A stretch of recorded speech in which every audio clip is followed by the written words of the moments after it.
ہمارا یہ جو دل ہے روزانہ 1,00,000 دفعہ دھڑکتا ہے.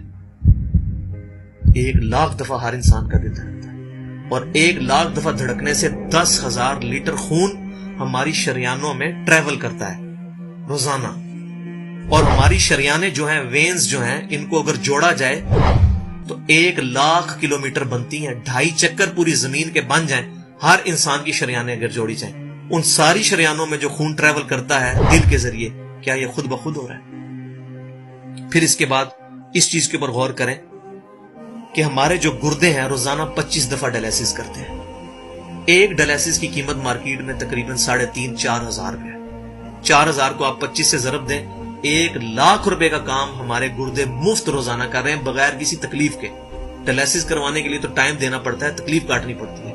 یہ ہمارے گردے خود بخود چل رہے ہیں.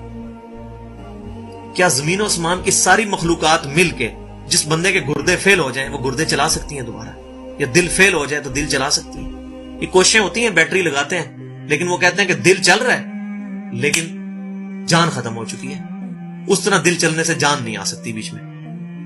پھر ہمارے پھیپڑے روزانہ 23,000 دفعہ سانس اندر کھینچتے ہیں, 23,000 دفعہ سانس باہر نکالتے ہیں.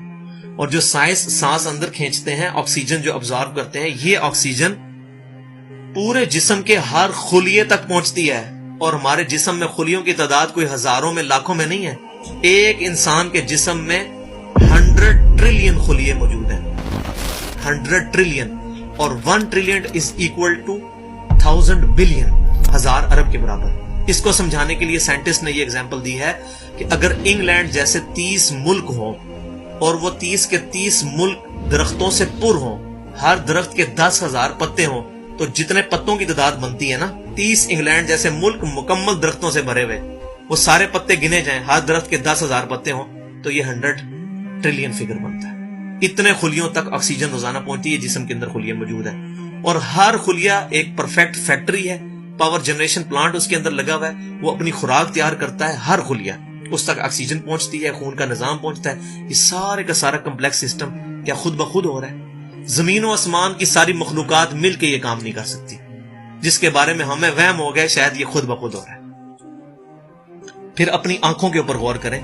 ہماری آنکھیں روزانہ 12,000 دفعہ چپکتی ہیں. ایسے 12,000 دفعہ اگر ہم اپنے یہ ہاتھ کو الٹا کر کے ایک دوسرے پہ یوں رگڑیں نا, تو میرا خیال ہماری کھال اتر جائے. اس سے زیادہ نازک چیز ہماری آنکھ ہے, لیکن اس آنکھ کے درمیان ایسا لیکوڈ موجود ہے کہ جو اس آنکھ کو گھسنے نہیں دیتا اور تکلیف نہیں ہوتی. وہ لیکوڈ تھوڑا سا زیادہ ہو جائے تو خام خواہ ہمارے آنسو بہنے شروع ہو جائیں. جیسے ہمارے گلے میں بھی تھوک موجود ہے, یہ تھوڑا سا زیادہ ہو جائے تو رال ٹپکنی شروع ہو جاتی ہے. کئی لوگوں کو آپ دیکھتے ہیں بیماری ہوتی ہے, ایک زیادہ مقدار میں ہو جائے تو رال ٹپک جائے, کم ہو جائے تو ہم بول نہ سکیں, ہمارا گلا خشک ہو جائے. یہ اتنا کمپلیکس نظام خود بخود ہو رہا ہے. اگر ہم روزانہ 12,000 دفعہ ایسے کریں نا آنکھیں خود سے, تو تھک جائے. لیکن یہ بلا ارادہ یہ ساری کی ساری چیزیں کسی کنٹرولنگ اتھارٹی نے اس کو ٹائنیسٹ ڈیٹیل تک کنٹرول کیا ہے, کہ جو ہمارے اختیار سے باہر خود بخود ہماری آنکھیں چل رہی ہیں. جب کوئی خطرہ سامنے آتا ہے, اندھیری چلتی ہے, نہ چاہتے ہوئے خود بخود ہماری آنکھیں یوں بند ہو جاتی ہیں. پھر اس کے اوپر پلکوں کے اوپر بال ہیں, اور نہ صرف یہ بال, اپنے ناخنوں پر غور کریں. گوشت میں سے ناخن نکل رہے ہیں. یار گوشت کے اندر کون سا مٹیریل ہے جو یہ ناخن باہر نکال رہا ہے؟ یہ گوشت میں سے دانت نکل رہے ہیں, یہ گوشت میں سے گھاس نکل رہی ہے. یہ دیکھیں گھاس, یہ بال نکل رہے ہیں. جو بندہ پاگل ہو جاتا ہے, یار گوشت میں سے اتنی مشکل چیزیں کیسے نکل رہی ہیں؟ اور ناخن ہمیں کاٹنے پڑتے ہیں لیکن دانت کاٹنے نہیں پڑتے. یہ ایک خاص مقدار پہ جا کے رک جاتے ہیں. یار دانتوں کا کوئی باپ ہے جو ان کو کہہ رہا ہے کہ اس کے بعد تم نے نہیں بڑھنا؟ سر کے بال بڑھتے ہیں لیکن یہ ہمارے یہ والے بال نہیں بڑھتے, ابرو کے بال نہیں بڑھتے. اس کو کون کنٹرول کر رہا ہے؟ یہ ساری کی ساری چیزیں کیا خود بخود ہو رہی ہیں؟ جو چیزیں بھائیوں کرنے سے نہیں ہو سکتی, انسان اپنی چیزیں خود کنٹرول نہیں کر سکتا, تو خود بخود وہ کیسے ہو رہی ہیں؟ اس سے بڑی تو بیوقوفی اور کوئی چیز نہیں. پھر سب سے مشکل جو انسٹرومنٹ ہمارے دماغ جو ہے, ہمارے دماغ کے اندر 10 ارب خلیے ہیں, اور جو دماغ کے اندر جو ہمارے کنیکشنز ہیں وہ 100 ٹریلین ہیں, equivalent to the quantity of cells in human body. جو میں نے بتایا تھا انگلینڈ جیسے 30 ملک ہوں, وہ والی ایگزامپل دی, وہ سیم اتنے کنیکشنز دماغ کے اندر ہیں. ہمارے دماغ کے اندر 1 منٹ کے اندر 10 لاکھ چین ریئیکشنز ہوتے ہیں, جن کی وجہ سے دماغ کام کرتا ہے. ایک کنیکشن بھی ان 100 ٹریلین کنیکشن میں سے ڈسٹرب ہو جائے ہمارا دماغ کام نہیں کر سکتا. اتنی ٹائنیسٹ ڈیٹیل تک دماغ کو جو کنٹرول کیا ہے, یہ کیا دماغ خود بخود اپنے آپ کو کنٹرول کر رہا ہے؟ زمین و آسمان کی ساری مخلوقات مل کے ایک بندے کا دماغ نہیں چلا سکتی اگر اس کا دماغ خراب ہو جائے یا کنیکشن ڈسٹرب ہو جائے. یہ اکثر لوگوں کو ایسا مسئلہ ہوتا ہے کہ کہتے ہیں جی خون آ گیا اس کو اور یہ دماغ جو ہے اس کی شریان پھٹ کی, یہ ہو گیا. تو یہ جو 10 لاکھ پر منٹ ریئیکشنز ہو رہے ہیں, ان کی وجہ سے ہمارے پورے جسم کا جو نظام چل رہا ہے, ہمارے سونگنے کی حص, ہمارے چکھنے کی حص, ہماری دیکھنے کی حص, باقی سارے نروز کا سسٹم جو ہے یہ دماغ کنٹرول کرتا ہے انہی ریئیکشنز کے تھرو. پھر انسان اپنی ریپروڈکشن پر غور کرے کہ انسان پیدا کس سے ہوا ہے؟ منی کے ایک قطرے سے.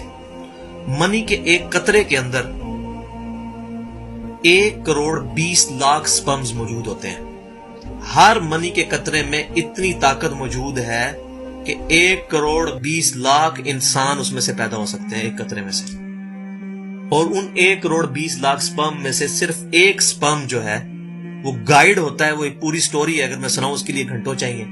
اور وہ جا کے جو مدر کی اووری جو ہے اس کو جا کے فرٹائل کرتا ہے اور وہاں پریگنینسی ٹھہرتی ہے اور بچہ بننا شروع ہو جاتا ہے. اس ایک سپرم کو کون راستہ دکھاتا ہے اور وہ کس مشکل راستوں سے گزر کے وہاں تک پہنچتا ہے, انسان پاگل ہو جاتا ہے. اب نیشنل جیوگرافک پہ یہ ویڈیو چلائی تھی, انہوں نے ساری چیزیں دکھائی تھی, تو انسان پاگل ہو جاتا ہے اس چیز کو دیکھے. تو یہ زمین و آسمان کی ساری مخلوقات مل کے کیا ایک بچہ بنا سکتی ہیں؟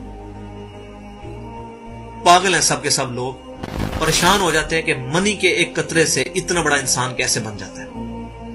اس منی کے قطرے میں تو کوئی ایسی چیز نہیں ہے جس سے آنکھ کا ڈھیلا بن جائے اور اس کے پیچھے شیشہ لگ جائے. اس میں تو کوئی ایسی چیز موجود نہیں کہ یہ بال جیسا مٹیریل نکل ہے. پھر وہ ساری کی ساری چیزیں اتنی پرفیکٹ ہارمنی میں بن کے باہر آتی ہیں پورے سسٹم کے تحت. یہ کیسے ہو رہا ہے؟ جو کام زمین و آسمان کی ساری مخلوقات مل کے نہیں کر سکتی وہ خود بخود کیسے ہو سکتا ہے؟ اسی لیے بیالوجی کے جو چند لاز فائنل ہوئے ہیں ان میں سے ایک لا یہ بھی فائنل ہو چکا ہے, ایک یونیورسل لا بیالوجی کا, کہ living cells can never be produced from non-living source. زندہ جو خلیے ہیں, زندہ چیز کبھی بھی مردہ چیز سے نہیں بنائی جا سکتی. زندہ چیز سے ہی بنے گی, زندگی میں سے ہی زندگی بن سکتی ہے. اب خون, دنیا کے سارے کیمیکلز جوڑ لیے جائیں, خون نہیں بن سکتا. زندہ بندے کا خون ہی اس دوسرے بندے کو لگتا ہے. کیوں کہ لیونگ سیلز ہے. تو یہ بیولوجی کا لا جو ہے یہ فائنل ہو چکا ہے. تو اب تک جتنی میں نے ڈسکشن کی یہ وہ تمام ڈسکشنز ہیں جو عام انسان, اس میں سے میجورٹی چیزیں ایسی ہیں کہ جو عام انسان, چاہے آج کا انسان ہے چاہے 1000 سال پہلے کا انسان ہے, وہ ان ساری چیزوں کو آبزرو کر کے ایک سپر کنٹرولنگ اتھارٹی تک پہنچ سکتا ہے, اور وہ اتھارٹی ہے اللہ.